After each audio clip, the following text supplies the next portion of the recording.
Ladies and gentlemen, welcome back. We're finally getting a push session on the YouTube, and it's another episode, Project Redemption. I think it's episode 10 by now.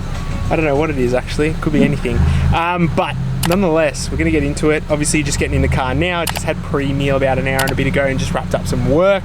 Pretty much check-ins are done for the day, which is nice. I think there's one more person that has to check in or something like that, so I'll just do that later on tonight. But push on the agenda. Pre-workout meal was all up here. Was 66 grams of cream of rice, 250 grams of rump steak, 150 grams of tomato, 100 grams of raspberries, and the macros and the calories are all up there. But yeah, so we had that meal. Most people would normally do, or even me when I program for clients, is I would do dark chocolate in their meal, but I do the steak in this meal because it is like a rump steak, so there is a little bit of fat in it, just to get a little bit of the fats in there. Tomatoes for potassium. Obviously we have started weighing out our sodium and potassium and making sure the ratio is all good. So I'm doing about 8 grams sodium a day, 6.5 of potassium, I believe. We've just started doing that because we're actually 3 weeks out tomorrow. Surprise, this video will be out in like 2 weeks or 3 weeks time. So it'll probably be out actually the week of me competing. So I could be filming peak week right now, I don't know when you are watching this, but that is the POA. That's what we've done. I've got my pre-workout in here. It's half a Total War RTD, 2 scoops of Sick Pump by Naughty Boy. There is 7 grams of creatine in here as well, and a little bit of salt too. So we're gonna drive, get to the gym, do the push session, and see how we go.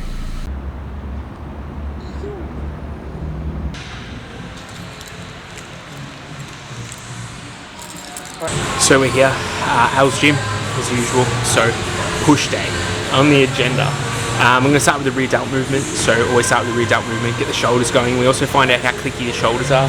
That'll be very much dependent on the next movement after that, so it's meant to be a high incline dumbbell shoulder press, or it's going to potentially be the hammer strength shoulder press depending on how my shoulders feel. Then we move into a cable seated chest press, then a fly variation. I can't remember if it's a pec deck or a seated cable fly, it's one or the other.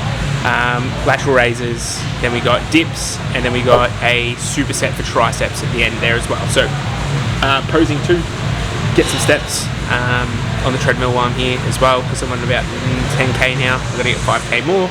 Then we'll go home, we'll have our post-workout feed, sit down, talk on camera, talk about I guess the ideology of why I'm doing a show in 3 weeks time, and then go from there. Yeah. So it's just going to be, might be some talking, might just be sets. Top sets probably only. I'm not going to film any warm-up sets. It just gets too messy with the filming. So I just set the camera up for top sets and then we should be good.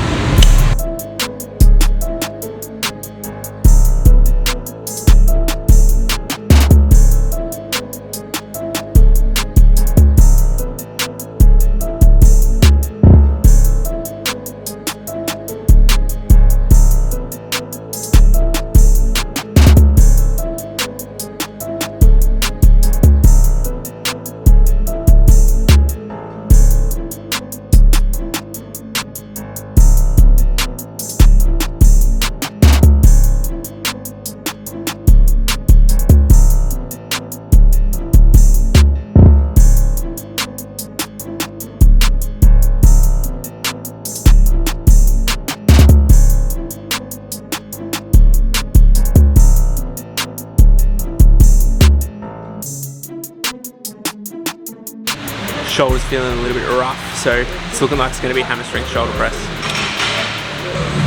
Alright, so directional mic's on, not the little, this one.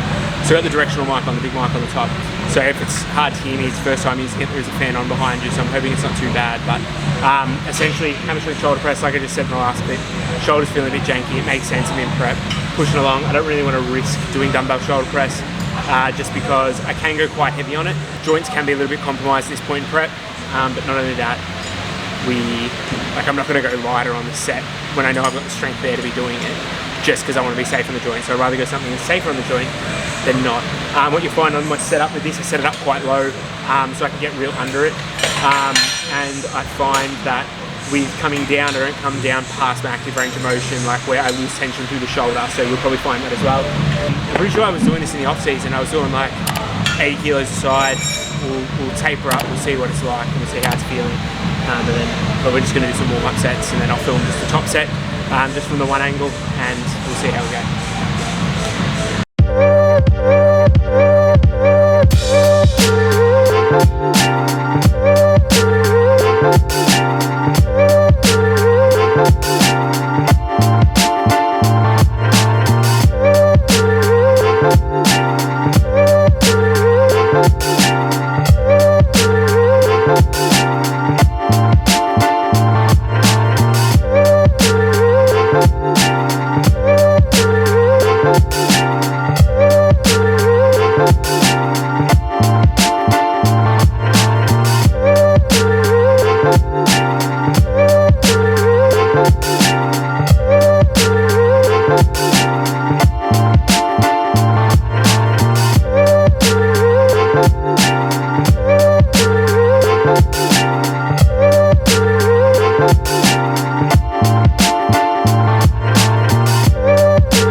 See how they're looking?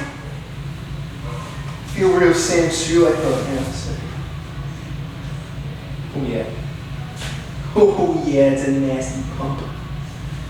So.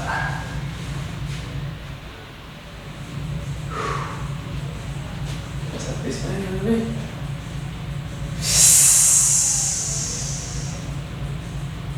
Okay.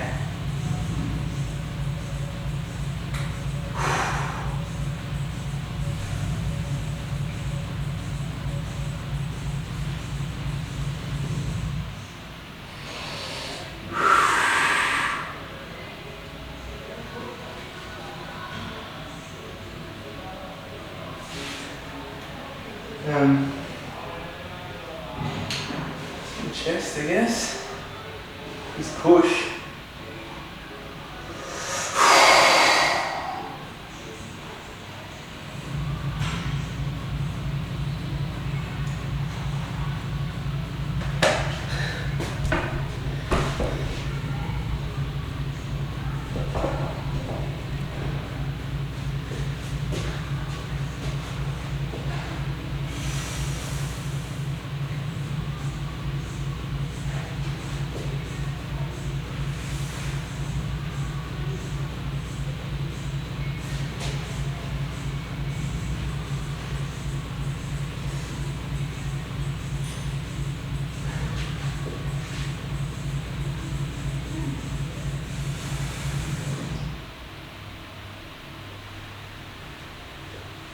Oh, that's good. See you at home. Bitches, I'm gonna get some steps.